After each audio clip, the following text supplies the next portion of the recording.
Hello दोस्तों, देखिए ये दिल्ली कांस्टेबल का 2017 का ऑनलाइन एग्ज़ाम हुआ था 2017 में। ये 6 दिसंबर 2017 का पेपर है, शिफ्ट 2 में हुआ था। तो मैंने इसके मैथ का पार्ट उठाया, उसमें से प्रीवियस जो पेपर हुआ था।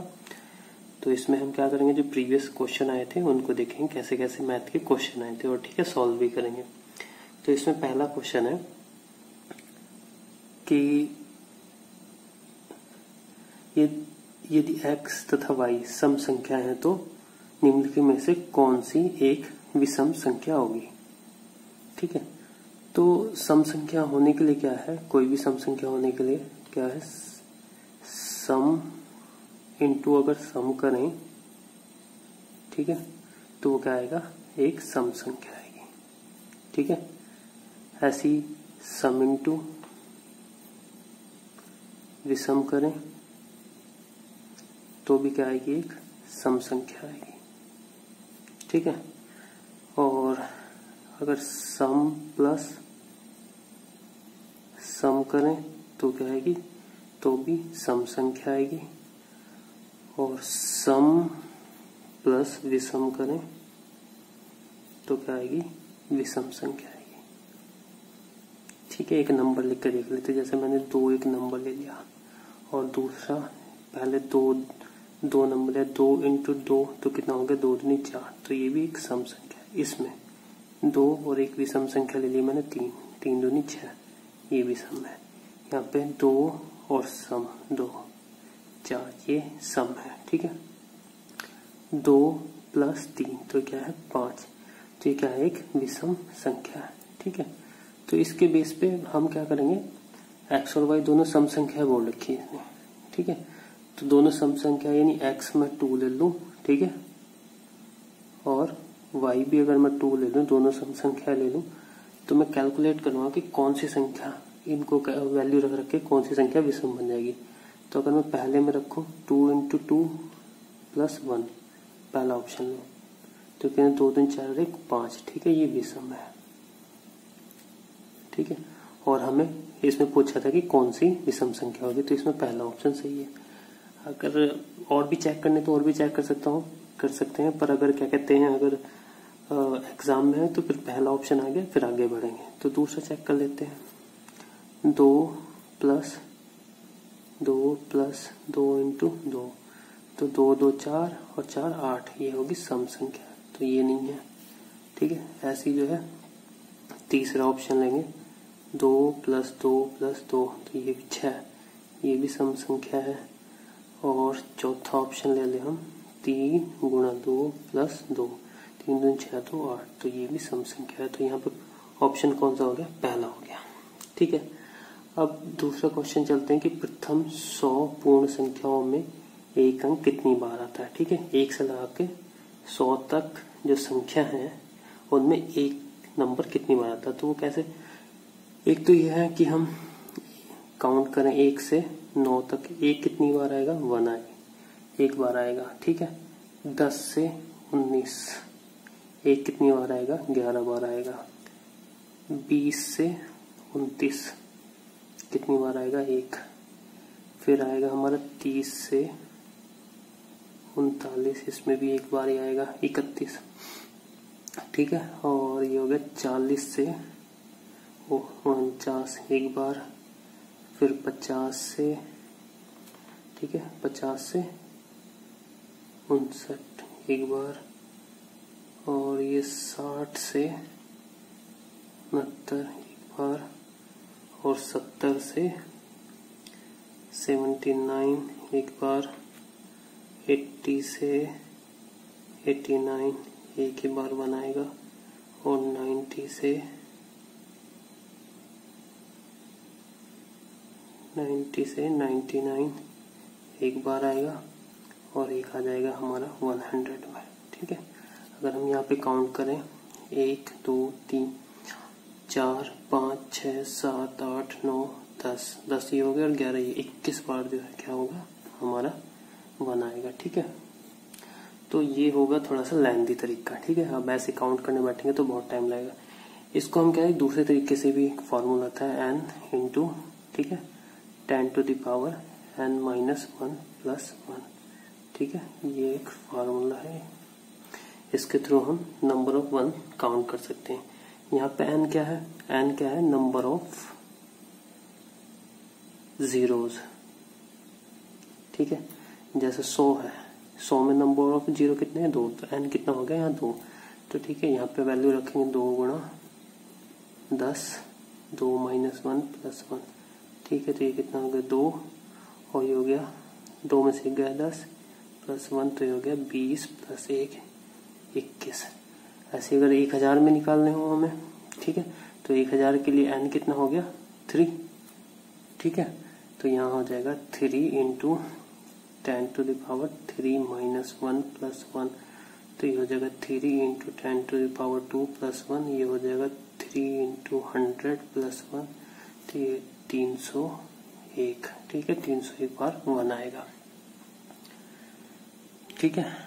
नेक्स्ट क्वेश्चन जो आया है इसमें,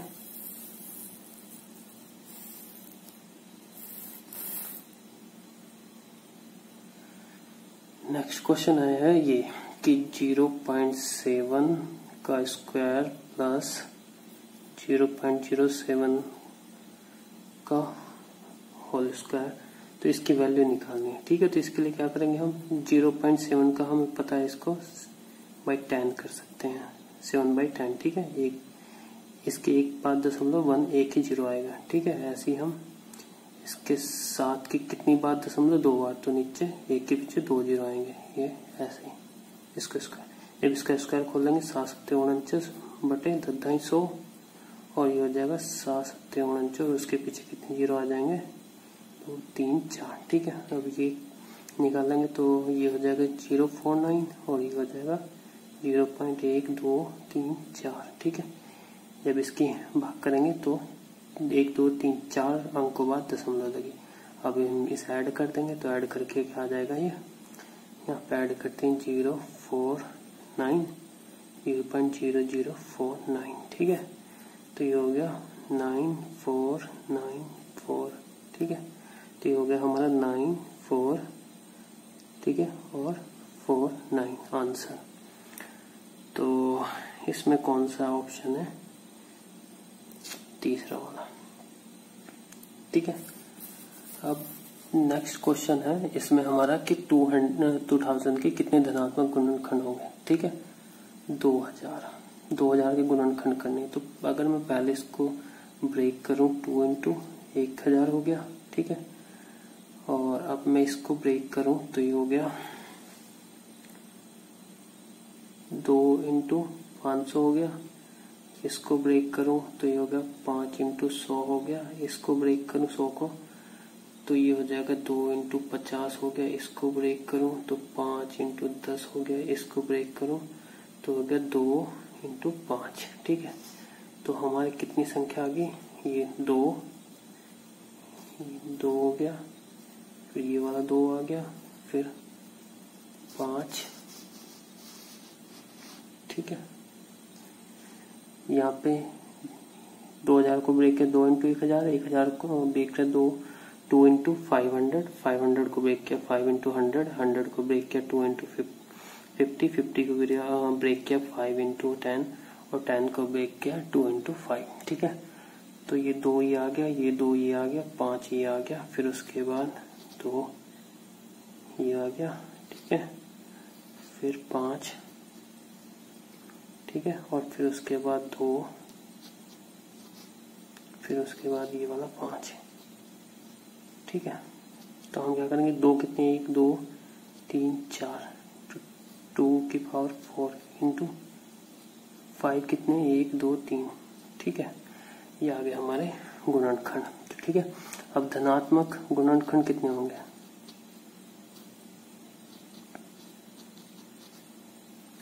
धनात्मक गुणनखंड होंगे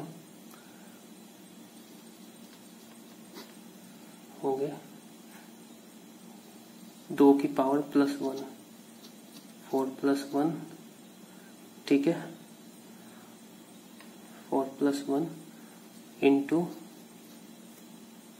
5 की पावर 3 है प्लस 1, ठीक है, एक एक, तो ये कितना हो गया 4 5 और 3 प्लस 1 4, तो टोटल गुणनखंड आ गया हमारे 20, ठीक है, तो आंसर हो गया 4, ठीक है। अब नेक्स्ट सवाल आता है हमारा,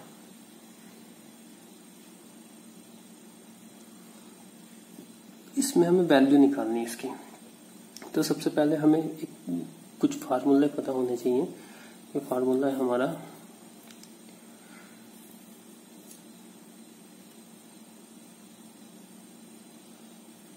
a की क्यूब प्लस b की क्यूब इक्वल टू कितना होगा। ये होता है हमारा a प्लस b, a और b के बीच में जो चिन्ह होता है वही हम यहाँ रखते हैं a प्लस b, फिर क्या करते हैं a का स्क्वायर, ठीक है। अब बीच में प्लस है तो यहाँ पे आएगा माइनस a b, a और b, ठीक है, और फिर उसके बाद प्लस b का स्क्वायर, ठीक है। ये पहला हो गया।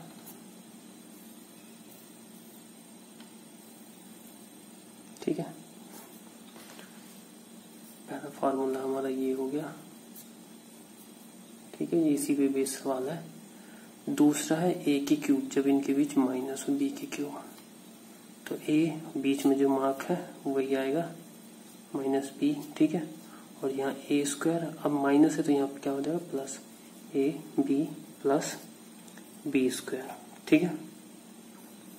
तो ये हो गए हमारे दो फॉर्मूले जो हमें याद रखने। अब देखो ऊपर क्या है हमारा, ये है 27 की क्यूब प्लस 23 की क्यूब डिवाइड बाई 27 का स्क्वायर माइनस 27 गुणा 23 प्लस 23 का स्क्वायर। अगर हम ये इसको a मान लें, इसको b मान लें फिर, तो ये फिर a का स्क्वायर हो गया माइनस a b हो गया और ये प्लस का b स्क्वायर हो गया, ठीक है। तो अभी ये हमारा फार्मूला क्या हो गया, ये हो गया a की क्यूब प्लस b की cube upon a square minus A B और प्लस बी स्क्वायर, ठीक है। तो अगर इसको हमने भी बताया था क्या लिखा, क्या होता है इसका, तो ये होता है a प्लस बी, ठीक है, और ये था a square minus A B plus B square, ठीक है, divide by a square minus A B plus B square, ठीक है। तो ये क्या हो जाएगा, कैंसिल हो जाएगा। तो यहाँ पे कितना बचा, a प्लस बी बचा। a की वैल्यू कितनी थी, a की वैल्यू 27 थी और b की वैल्यू कितनी 23, तो टोटल आ गया हमारा 50। तो इसका आंसर हो गया 50, ठीक है। अब नेक्स्ट क्वेश्चन है, इसमें क्या है कि इसमें बोल रहा है कि यदि p की आय का 40% Q की आय के 75% के बराबर है, ठीक है। P की आय मान लो P है उसका 40%, 40 और परसेंट का मतलब होता है 100, ठीक है, इक्वल टू कितने के बराबर 75%, 75% का मतलब 75/100 इंटू किसके, Q के बराबर है, ठीक है। P की 40% Q के आय के 75% के बराबर है, ठीक है। हमने 100 से 100 डिवाइड कैंसिल कर दिया, ठीक है। अब 5 से हम इसे डिवाइड काटे तो 5 अट्ठे 40 और 15 पंजे 75, तो ये कितना हो गया 8p इक्वल टू हो गया 15q, ठीक है। तो ये आ गया। तो ये इक्वल कब होंगे, ये इक्वल तब होंगे जब जो p जो है वो कितना होगा हमारा 15 होगा, ठीक है, और q जो है हमारा कितना होगा 8 होगा। यानी p के जो मल्टीप्लाई में वो q की वैल्यू हो जाएगी और q के जो मल्टीप्लाई में है वो p की वैल्यू हो जाएगी, ये ऐसे, ठीक है। तो p कितना आ गया हमारा 15, p हो गया 15 और q हमारा कितना है 8, ठीक है। तो अब वो पूछा है कि q की आय p की आय का कितना प्रतिशत है, q कितना है 8, तो जिसके बारे में पूछा है उसे हम ऊपर रखते हैं 8, और आय का p की आय से कितना। अब q की आय किससे पूछा है, p से, तो जिससे पूछता है उसे हम क्या करते हैं नीचे रखते हैं, ठीक है। अब उसका परसेंटेज निकाल देंगे, ठीक है। तो ये हो गया 5 तिया 15, ठीक है, और ये हो गया 20, 20 पंजे 100, तो ये हो गया 160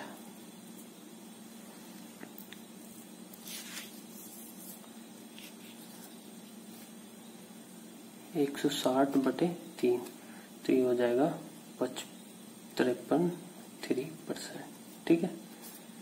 ये था 8p 15p।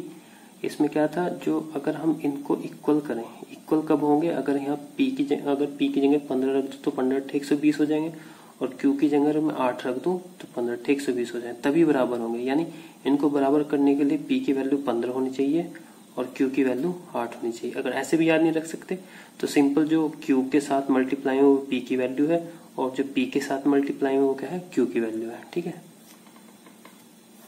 अब है नेक्स्ट क्वेश्चन। इसमें क्या है कि a और b के पास 5 और 9 के अनुपात में राशि है, ठीक है। a और b के पास कितने, 5 और 9 के अनुपात में राशि है। यदि a b को 10 रुपया, a जो b को कितने 10 रुपया देता है, तो राशि का अनुपात कितना हो जाता है, 1:1 हो जाता है, ठीक है, हो जाएगा। प्रारंभ में उनके पास कितनी राशि थी। तो इसको हम दो तरीके से कर सकते हैं, ठीक है। पहला तो है नॉर्मल तरीका जो हम सिंपली यूज करते हैं, ठीक है। तो पहला तरीका क्या था, मैंने a और b मान लिया, ठीक है, और उनका अनुपात क्या था, 9:5, ठीक है, पहला। अब क्या करता है कि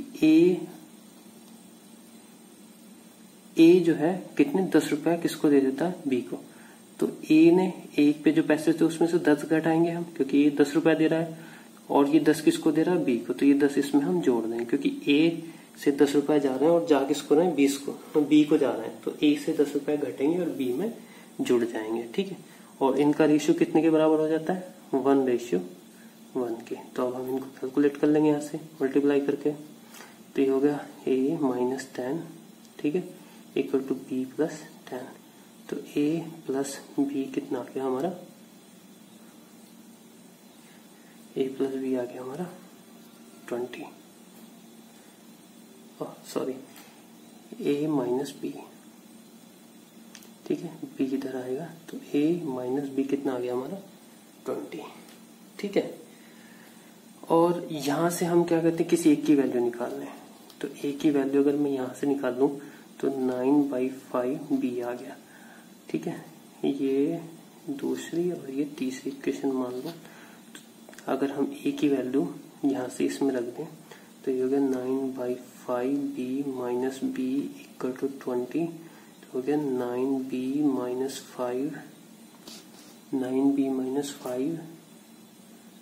b = हो जाएगा 100, ठीक है।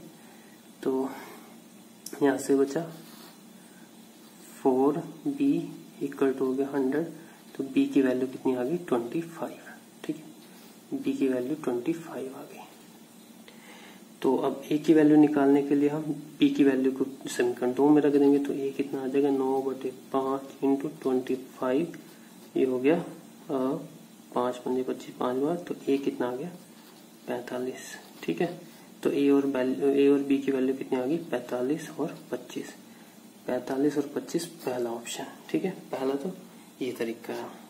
ये दूसरा एक और तरीके से हम इसको सॉल्व कर सकते हैं। मतलब a और b का अनुपात कितना है, a और b का जो अनुपात है वो कितना है हमारा, 9:5, ठीक है। और दूसरा जो अनुपात दे रखा है a और b का वो कितना दे रखा है, 1:1, ठीक है। तो इन दोनों को अगर जोड़े हम 9 और 5 कितना हो गया हमारा, 14 हो गया, ठीक है, 14, और इन दोनों को जोड़े 2 हो गया, ठीक है। तो हम क्या करेंगे, इन दोनों की वैल्यू इक्वल करेंगे इसमें, ठीक है। 1 और 1 2 हो गया, ये 9 + 5 14 हो गया।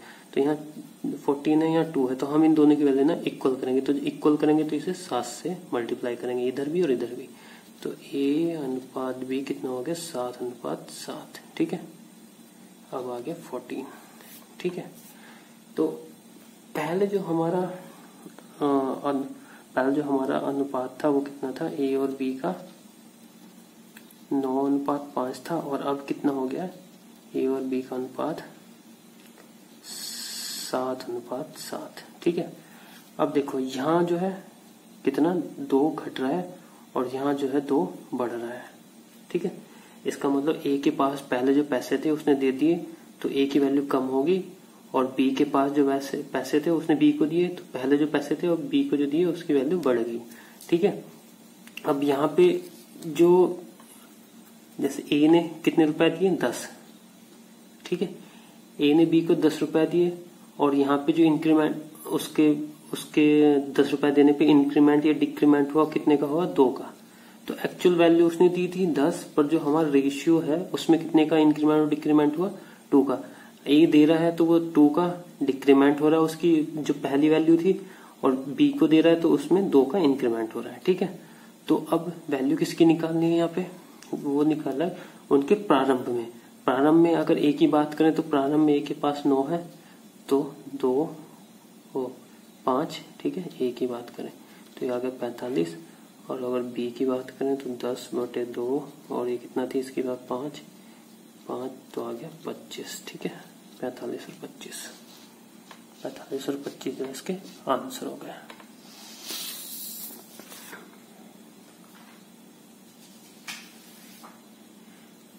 फिर आता है नेक्स्ट क्वेश्चन। ठीक है। इसमें क्या है कि 43, 21, 68, 97, 39 तथा x का औसत कितना है, 52 है। तो x का मान निकालना है।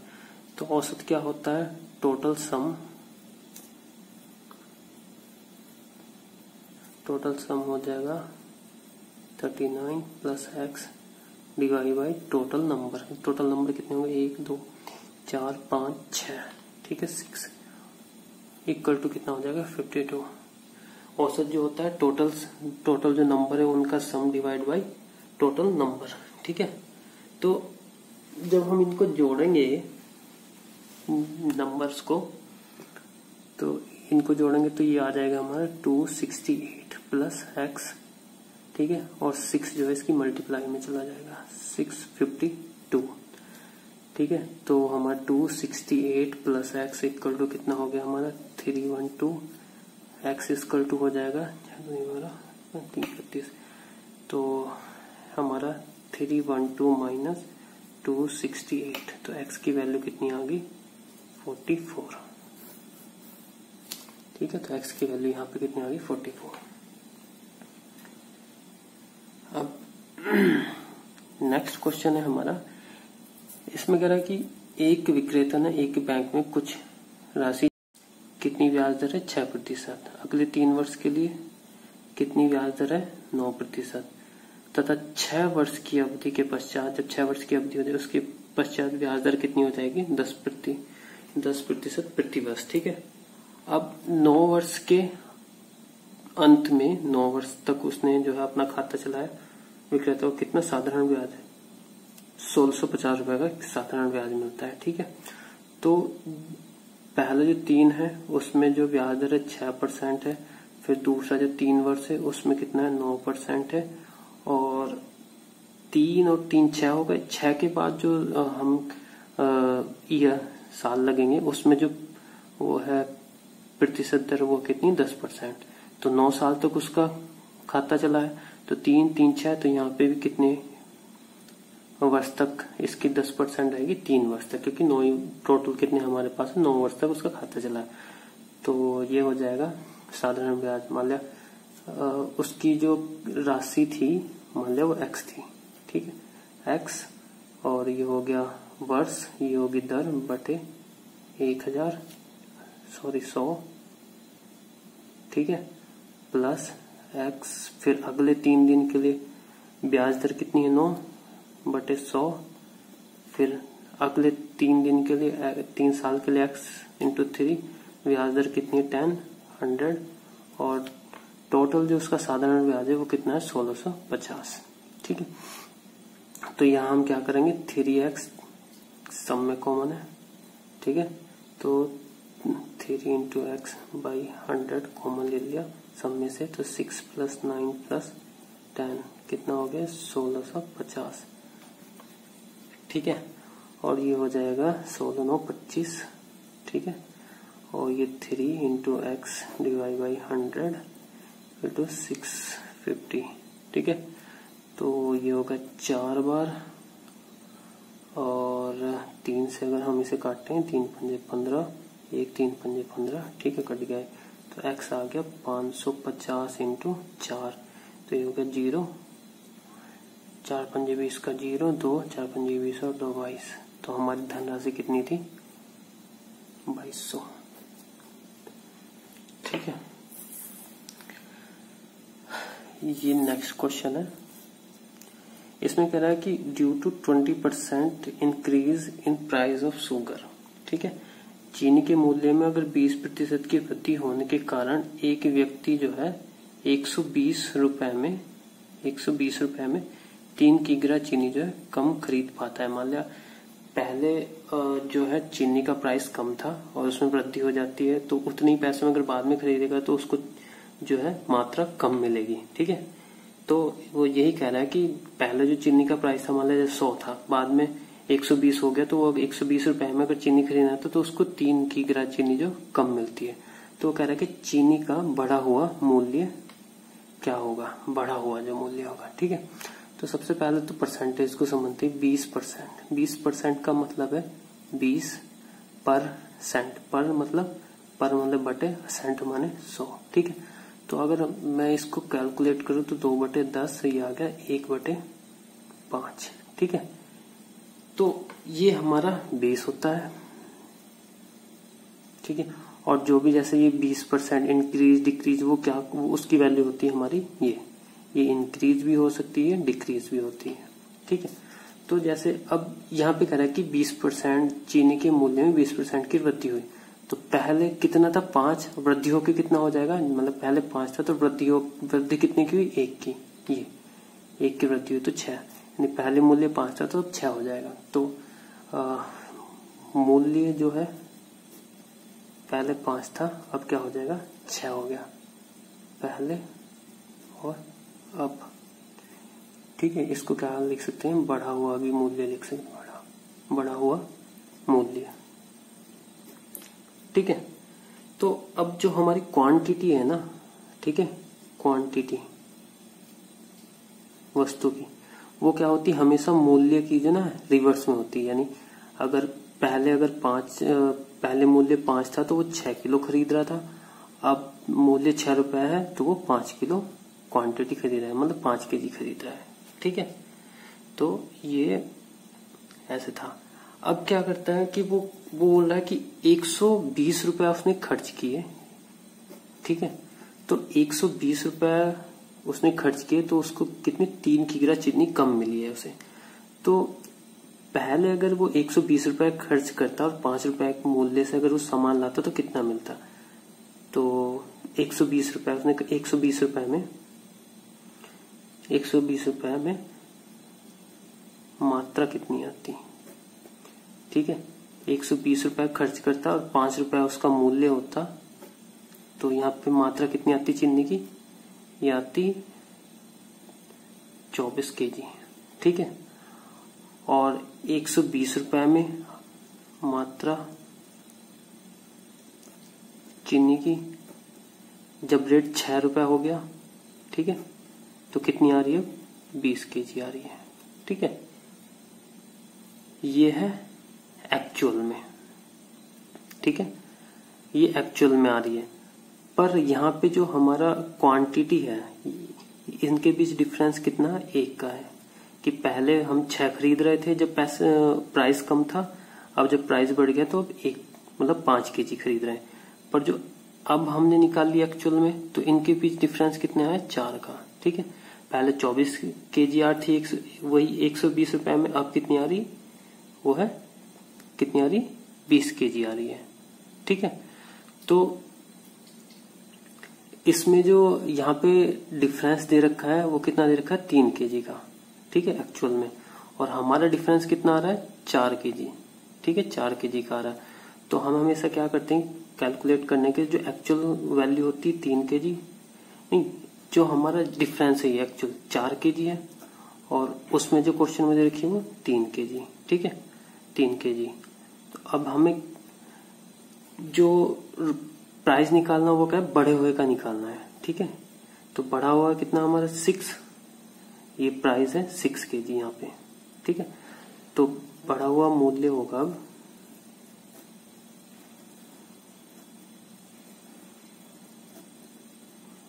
कितना होगा 8 रुपए, ठीक है 8 रुपए पर kg, ठीक है। और ऐसे अगर पिछले इसके पहले वाले की निकालने, पहले वाले का मूल्य कितना होगा,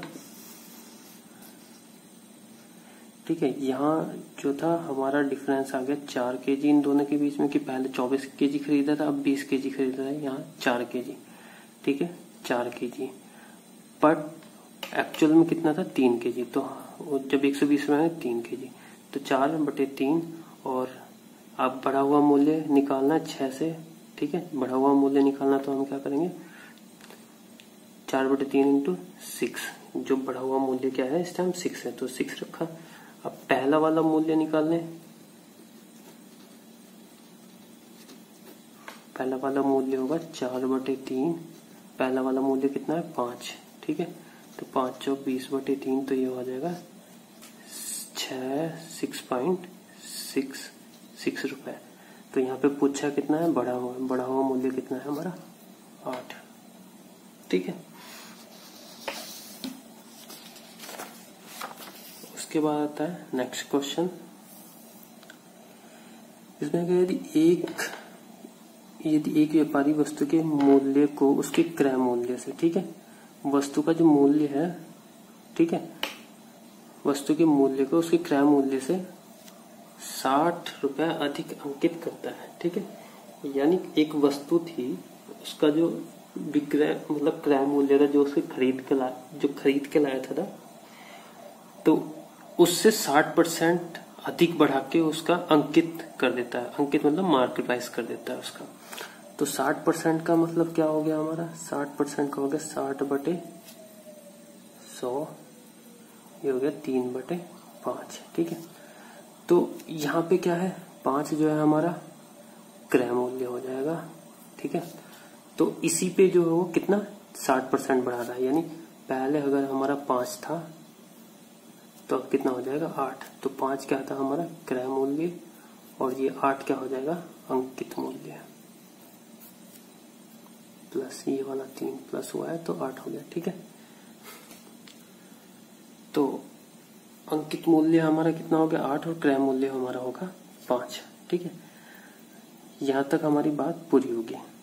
अब वो कहता है कि तथा 30% की छूट देता है। छूट हमेशा किस पे मिलती है, छूट हमेशा जो मिलती है वो अंकित मूल्य पे मिलती है, ठीक है।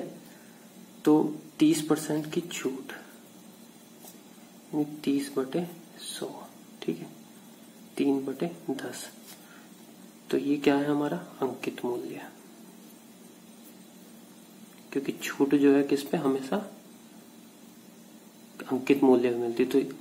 तो हमारा अब क्या हो जाएगा, ये हमारा हो जाएगा अंकित मूल्य 10, और जब इसको हम 3 रुपए की छूट देंगे इसमें तो 7, तो 10 क्या है हमारा अंकित मूल्य है यहाँ पे, और 7 क्या है हमारा विक्रय मूल्य, यानी विक्रय मूल्य मतलब सेलिंग प्राइस, ठीक है। अब देखो यहाँ अंकित मूल्य कितना है 8 और यहाँ अंकित मूल्य 10। वस्तु एक ही है तो हम क्या करेंगे इसको इक्वल करेंगे। तो इसको इक्वल करने के लिए अगर हम यहाँ 8 से मल्टीप्लाई करेंगे तो हमें 8 से यहाँ पे मल्टीप्लाई करनी पड़ेगी। तो इसको इक्वल करने के लिए हमें 10 से मल्टीप्लाई करनी पड़ेगी, 10 से यहाँ भी करनी पड़ेगी। तो अब हमारा जो क्रय मूल्य कितना आ गया 50 आ गया, ठीक है। अंकित हमारा 10 हो गया, 80 हो गया यहाँ पे, ठीक है। यहाँ पे भी 80 हो गया, और जो हमारा ये कितना हो गया 8×7 = 56। विक्रय मूल्य कितना हो गया 56 हो गया, ठीक है। तो वो क्या पूछा है लाभ पूछ रहा है, तो लाभ हमेशा कितना होता है, क्रय और विक्रय मूल्य के बीच का डिफरेंस होता है। तो क्रय और विक्रय मूल्य के बीच कितने का डिफरेंस है, 6 का। ठीक है, ये 50 से 56 गया, तो 6। और विक्रय लाभ निकालने के लिए हम इस लाभ किस पे निकालते हैं, क्रय मूल्य पे निकालते हैं। ठीक है, और इंटू 100, तो 2, ये कितना आ जाएगा, 12% का क्या हुआ, लाभ हुआ उसको। ठीक है, नेक्स्ट क्वेश्चन है हमारा कि एक त्रिभुज है, ये किसी त्रिभुज का परिमाप होता है ये वाली साइड, ये वाली साइड, ये वाली तीनों साइड का सम। ठीक है, तो वो कह रहे हैं किसी त्रिभुज का परिमाप क्या है, 40 है। एक भुजा 11 सेमी, मान लो ये वाली भुजा 11 सेमी है। ठीक है, तथा दूसरी दोनों भुजाओं का अंतर 3 सेमी है। मान लो इसको x मान लेते हैं, इसको y मान लेते हैं, क्योंकि इनका हमें इसने बता नहीं रखा। पर वो कह रहा है कि दोनों जो भुजाएं हैं उनका अंतर कितना है, 3 सेमी, यानी x माइनस वाई कितना है, 3। और हमें पता है x plus Y plus 11 equal to कितना है, 40। तो हो जाएगा x प्लस वाई कितना हो जाएगा हमारा, 40 में से 11 गए तो 29। ठीक है, तो अब हम क्या करेंगे, एक इक्वेशन ये है और एक इक्वेशन ये है, तो हम क्या करेंगे, x plus Y equal to 29। तो इनको 2x कितना हो गया, 32, x इक्वल टू हो गया 16। तो x की वैल्यू हमारी 16 आ गई यहाँ पे, और y की वैल्यू हम कैसे निकाल लेंगे, y की वैल्यू हम कहाँ से, इस किसी एक में रख के निकाले, इसमें निकाल लेते हैं रख के। तो x हमारा हो गया 16 माइनस वाई इक्वल टू 3, तो हो गया y इक्वल टू हो गया, ये हो गया 3 माइनस 16, तो y इक्वल टू हो गया माइनस के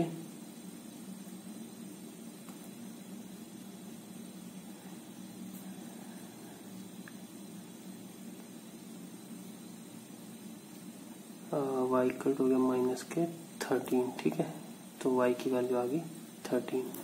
ठीक है, तो अब हमारे पास क्या हो गया, तीनों वैल्यू आ गई, एक 16 होगी, 13 होगी और 11 होगी। तो हम s क्या निकाल लेंगे, s होता है 16 प्लस 13 प्लस 11 डिवाइड बाई 2। ठीक है, तो वो कितना आ जाएगा हमारा, ये हो गया 40, 40/2 20। ठीक है, तो अब एरिया कितना होगा, त्रिभुज का जो एरिया होगा वो होगा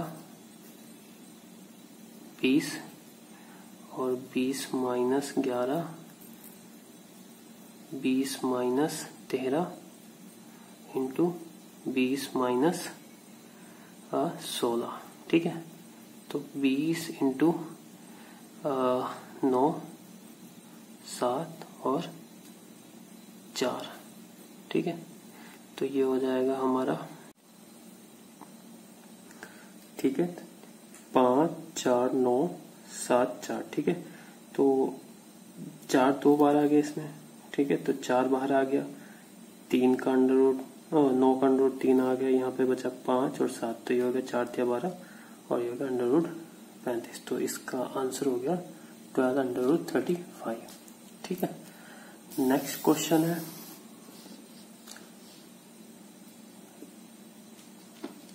ठीक है, इसमें कह रहे कि दो रेलगाड़ियां P Q station X Y से एक दूसरे की तरफ चलना प्रारंभ करती हैं। ठीक है, तो ये हमारा रूट हो गया, पहली ट्रेन पी है, दूसरी क्यू है।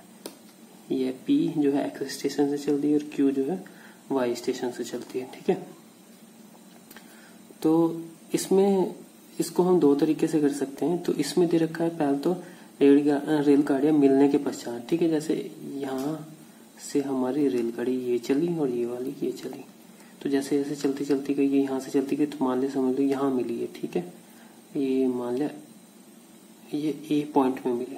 ठीक है, तो ए पॉइंट पे मिलने के बाद, ठीक है, मिलने के जैसे के पश्चात वाई तथा एक्स ट्रेन, ये वाई ट्रेन और ये एक्स ट्रेन क्या है,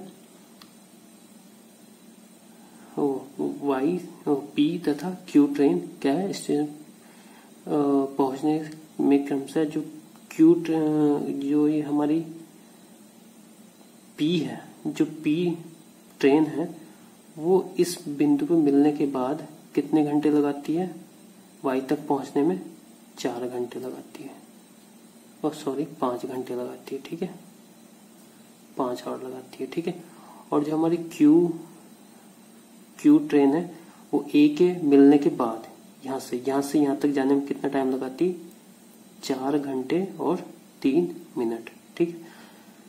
तो अब इसमें बोला है कि जो हमारी हो गया समय लेती यदि रेलगाड़ी पी की गति कितनी दे रखी है, 54 दे रखी है, तो रेलगाड़ी क्यू की गति क्या होगी, ठीक है। तो पी की हमें गति दे रखी है, तो इसके लिए हम क्या करेंगे, दोनों, एक तो ये तरीका है, पी और क्यू 2 ट्रेन होगी, ठीक है। टाइम कितना लगा, अब ये जैसे 4 घंटे और 3 मिनट है, तो इसको अगर हम आवर में कन्वर्ट करेंगे तो 4 + 3/60, ठीक है, मैंने घंटे में कन्वर्ट कर दिया, तो ये 1/20, तो हो गया 20 चौक 80 और 81/20 आवर, ठीक है। तो पीक तो जो हमारा पी ने जो टाइम लिया यहाँ से यहाँ तक जाने में, पी ने जो टाइम लिया वो बोल दिया 5 आवर्स, ठीक है। और क्यू ने जो टाइम लिया यहाँ से यहाँ तक जाने में वो कितना लिया, ये 81/20, ठीक है।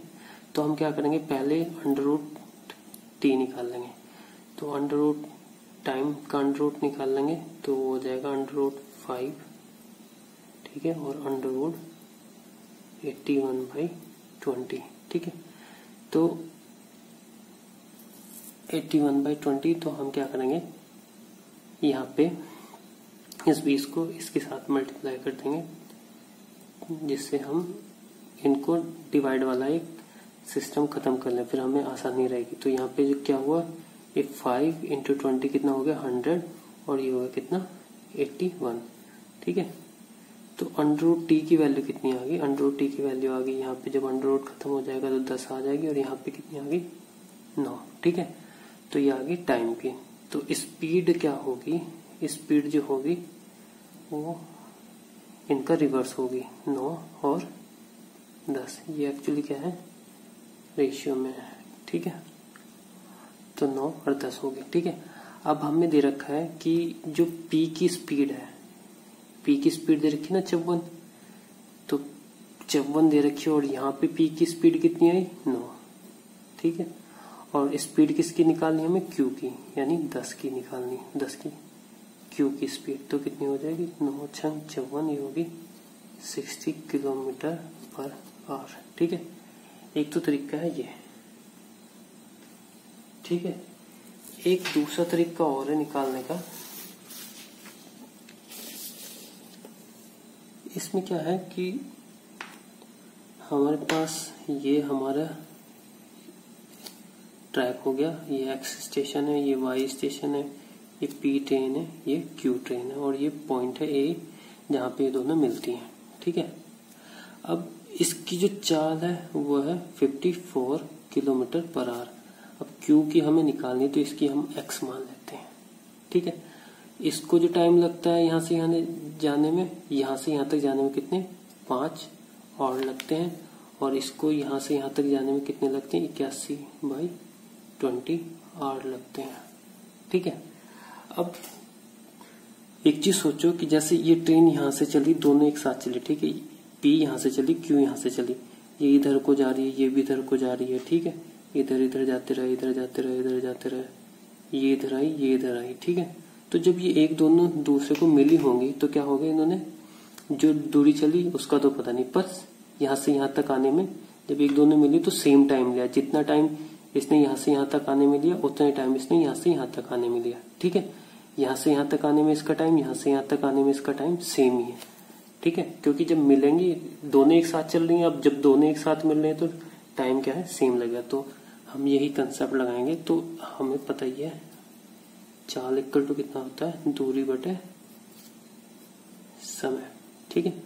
तो हमें क्या चीज मिल रही है, इक्वल समय मिल रहा है, तो समय कितना हो जाएगा, हमें अगर समय निकालना है, समय हो जाएगा दूरी बटे चाल, ठीक है।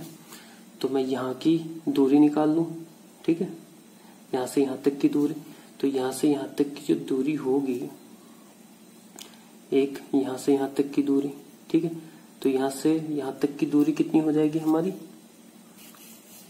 यहाँ से यहाँ तक की दूरी हो जाएगी, क्योंकि जो ट्रेन है हमारी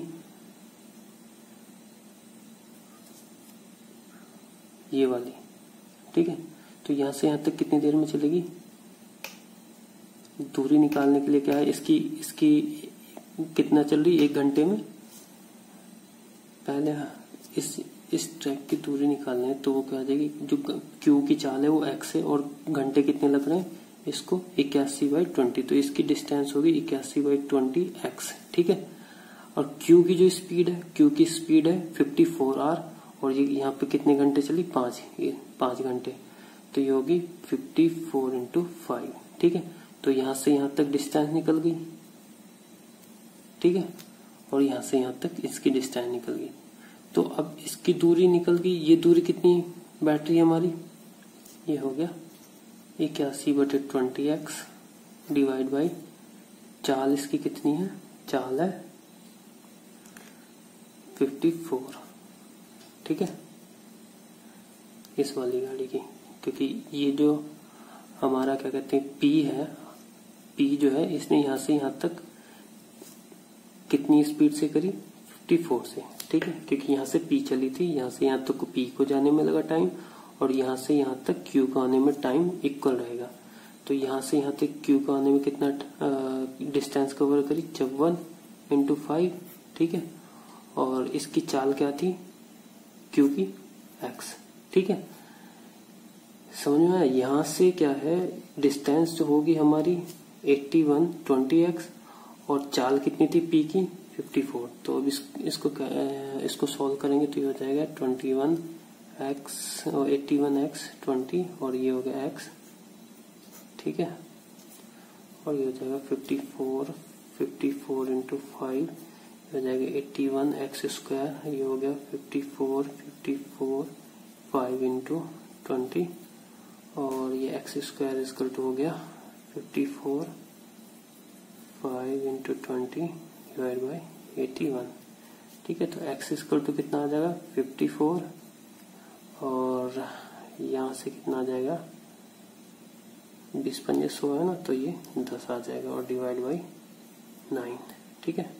तो 9 × 54, तो ये आ गया 60 km/h, ठीक है। एक ये है, ये थोड़ा सा टफ सा है तो इसलिए आप दूसरा पहला वाला ही देख लेना। अब आता है एज वाले टाइप के क्वेश्चन। इसमें क्या है कि इसमें कह रहा है कि the ratio of the age of 2 boys, ठीक है, 2 बॉयज का जो एज का प्रेजेंट एज का रेशियो है, प्रेजेंट एज वर्तमान एज का जो रेशियो है 5:7 है, ठीक है, और 4 साल बाद, 4 वर्ष बाद, 4 वर्ष बाद जो रेशियो हो जा रहा है वो कितना हो जा रहा है, 7:9। अब हम इन दोनों का डिफरेंस देखेंगे, इन दोनों का डिफरेंस कितना है, 2, यहाँ पर इन दोनों का डिफरेंस कितना है, 2, ठीक है। अगर जब डिफरेंस सेम हो तो हम इनमें कोई कैलकुलेशन नहीं करेंगे, बट अगर इनके बीच डिफरेंस अलग होता, मान लो यहाँ पे 3 होता, यहाँ पे 2 होता, तो हम क्या करते हैं, इनका डिफरेंस सेम करते हैं। यहाँ पे 3 होता और यहाँ पे 2 होता तो हम क्या करते, इसको 2 से गुणा करते, इसको 3 से गुणा करते, पर यहाँ पे डिफरेंस ऑलरेडी सेम है तो हम इसमें अब कुछ नहीं करेंगे। अब इसके बाद हम क्या देखेंगे, इनके बीच डिफरेंस देखेंगे, इनके बीच कितने का है, यहाँ पे 2 का डिफरेंस, ठीक है, और यहाँ पे 2 का डिफरेंस, ठीक है, दोनों जगह 2-2 का, पर एक्चुअल में कितने साल का डिफरेंस है, 4 साल का, और वैसे कितने साल का डिफरेंस है यहाँ पे, 2 साल का, 2 का डिफरेंस यहाँ पे, ठीक है, 7-2 का डिफरेंस है, और वर्ष का कितना डिफरेंस है, 4 का। तो पूछा 14 वर्ष पश्चात उनकी आयु का अनुपात क्या होगा 14 वर्ष बाद। तो अभी प्रेजेंट जो एज है उसके 14, प्रेजेंट एज कितनी है, पहले 5 की निकाल ले प्रेजेंट एज, ये प्रेजेंट एज होगी, ठीक है, फिर उसके बाद उसके 14 साल बाद ये आ गई। ठीक है, ऐसी दूसरा 4/2। ठीक है, प्रेजेंट एज उसकी कितनी है 7 और फिर 14 साल बाद। ठीक है, इसको हम कैलकुलेट करेंगे तो ये हो गया 2 तो हो गया कितना 10 + 14 और ये हो गया 14 + 14 तो हो गया 24 और अनुपात 28 तो हो गया इसका अनुपात आ जाएगा 12/14। ठीक है, और 6/7। ठीक है, तो 14 साल बाद उनके एज में जो डिफरेंस रेशियो कितना होगा 6/7 का होगा। ठीक है, अब ये आया नेक्स्ट टाइम एंड वर्क का क्वेश्चन। ठीक है, इसमें क्या रखा है C + D + E मिलकर एक काम को कितने दिन में 12 दिन में खत्म कर 12 दिन में पूरा कर सकें। C की क्षमता D की, तो C की क्षमता D की कितनी है 2 गुनी है तथा E की क्षमता D की 3 गुनी है। ठीक है, अब इससे इतना ही दे रखा है। उसके बाद क्या है E अकेला कार्य को कितने दिन में पूरा कर देगा। तो हम टोटल वर्क हमने मान लिया, इसका हम कोई मल्टीपल 12 भी मान सकते हैं, मैं मल्टीपल मानता हूँ जिससे हमें कैलकुलेशन करने में आसानी है। मैंने 60 मान लिया। तो इनकी कार्य क्षमता कितनी होगी A + B + C तीनों मिलकर काम करते हैं तो वो क्या है 60 जो है 5 काम एक दिन में करेंगे। ठीक है, तीनों मिलकर अगर काम करते हैं तो 5 काम एक दिन में करेंगे। ठीक है, पर अब ये क्या है ये क्षमताएं होगी C + D + E का एक दिन का काम या इन तीनों की क्षमता है 5। अब C की क्षमता है 2D, E की क्षमता है 3D, इनकी वैल्यू हम क्या करेंगे इसमें रख देंगे। तो 2D D और E की जगह 3D। ठीक है, ये हो गया 5, ये कितना हो गया 6D 5। ठीक है, तो अब हम क्या है D की अगर क्षमता निकालें तो 5/6, तो D एक दिन में कितना काम करेगा 5/6। ठीक है, अगर D से पूछा होता यहाँ कि D अकेला कितने दिन में इस काम को करेगा तो 60/5/6 यानी ये हो गया 60 × 6/5 ये हो गया 12 × 60 और 12 × 72 दिन में करता अगर हम D से पूछते। पर यहाँ पे D से तो पूछा नहीं है, यहाँ पूछा है E कितने दिन में E अकेला कितने दिन में कार्य। तो हमें क्या करें E की क्षमता निकालनी पड़ेगी एक दिन की। तो E की क्षमता जो होगी 3 × D है। ठीक है, और D की हमें पता ही है 5/6 यहाँ से 2 तो E एक दिन में कितना काम कर रहा है 5/2। ठीक है, तो E काम को कितने दिन में खत्म कर देगा। E काम को खत्म करेगा, टोटल काम है 60 और एक दिन का इसका काम है 5/2। ठीक है, तो 60 × 2/5 12 कितना दिन में खत्म कर देगा 24 डेज में। ठीक है, पहला ऑप्शन 24 डेज में खत्म कर देगा। ठीक है, तो ये इतने ही सवाल थे उसमें मैथ के, इतने ही क्वेश्चन थे। तो थैंक यू।